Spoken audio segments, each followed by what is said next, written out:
The third speaker for the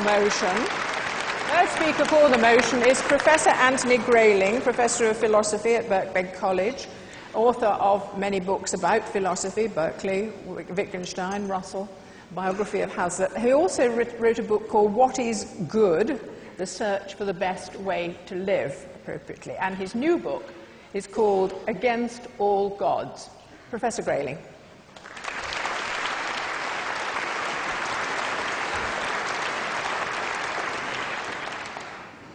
When one gets up to speak this late in a debate, one's a bit tempted to quote that Hungarian MP who, after a long discussion in the Parliament in Budapest, stood up and said, everything has been said, but not everybody said it yet. And it's my turn. Some of you might have noticed the news item today about the Pope Benedict XVI, giving a sermon last weekend in Rome and telling the congregation, reminding them perhaps, that hell is a real place.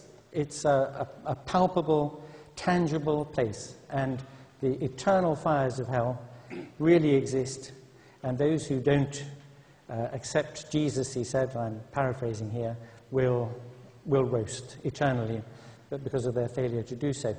And this shows how very up-to-date Pope Benedict is, because obviously he's heard about tonight's debate, and this is an intervention. Although I've been trying to work out all day on which side it's an intervention. And is he trying to persuade you to vote, against the motion, or is he actually a fifth columnist on our side of the argument? Well, it isn't clear. Now, I imagine a Martian PhD student. I suppose there are also PhD students from Venus as well, but this was a Martian PhD student who is studying the ethical systems on planet Earth, and has read all the documents, all the treatises, all the philosophical works, the scriptures, the teachings of the Holy Fathers, and has come to the point at which he's got to do some field work. And so he is beamed down by the Martian equivalent of Scotty to Waterloo Station at rush hour, so there are plenty of people about. And he falls into conversation with people having coffee, waiting for their trains. And he asks them a question, actually rather an astute question. He doesn't ask them what they think is right and wrong, good or bad, and why. Instead, he asks them this. He says, what kind of people would you like your children to be when they grow up? He asks them this because he wants to get from them, to elicit from them, their very best thoughts about the best kind of life. And so he knows that he's going to catch them in a sober and well-judging frame of mind when they think seriously about what kind of people they'd like their children to become. And he finds, when he's talked to enough such people, that there's quite a consensus among them.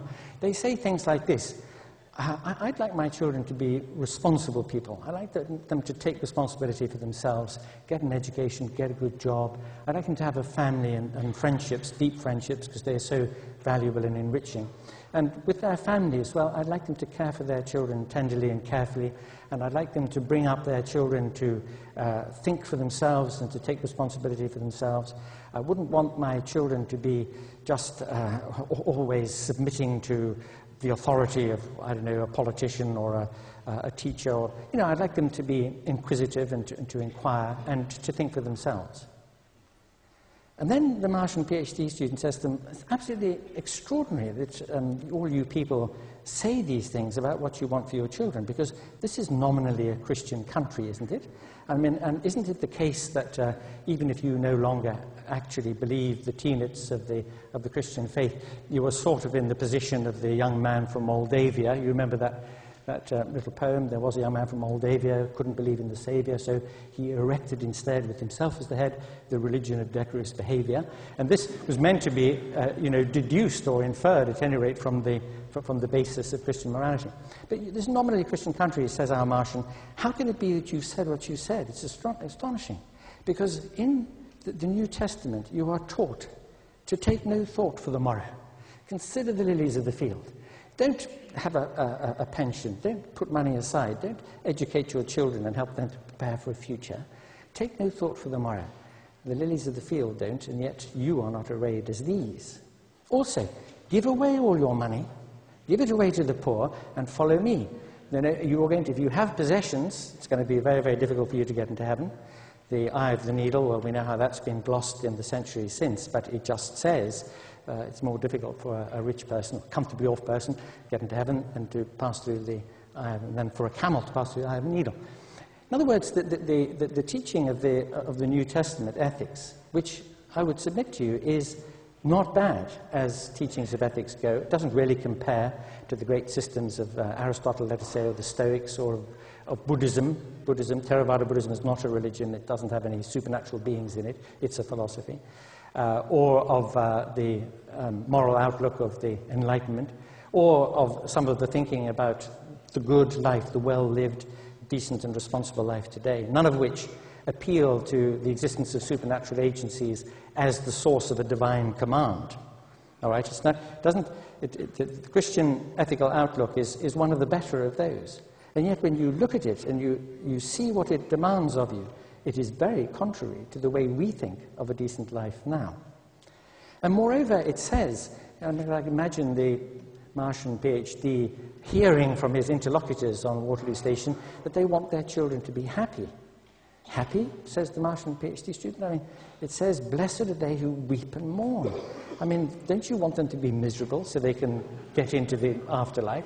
I mean, it looks as though there's such a radical inconsistency between one of the better religious ethical outlooks and what it is you want from your children that it's very hard to know what to think about it. Because, after all, says the Martian, I've been reading all the documents.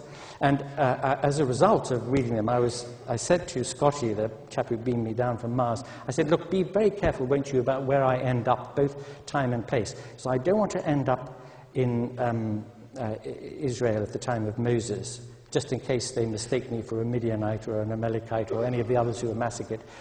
Please don't, make sure I don't end up in Spain in the late 15th century with Torquemada, or in Calvin's Geneva at the time he was burning Michael Servetus, or in Zwingli's Zurich when he was drowning the Anabaptists, or please not in today's Baghdad, Bombay, Beirut, even Belfast for that matter. Make sure you get me to Waterloo Station in 2007.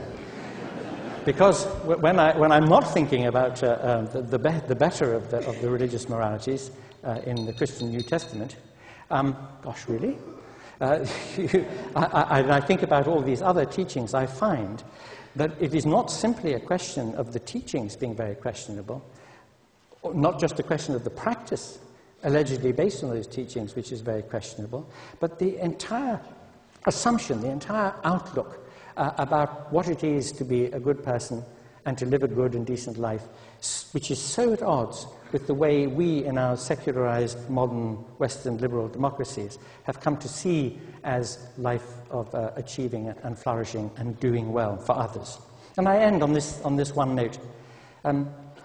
Julia pointed out that, and so indeed did Nigel, that religion and its inspirations and the art it's produced and the rest have played a very important part in what you might call, and what I might, just speaking secularly, call the spiritual aspect of our lives, our emotional and intellectual responses, our enjoyment of beauty, our desire for love.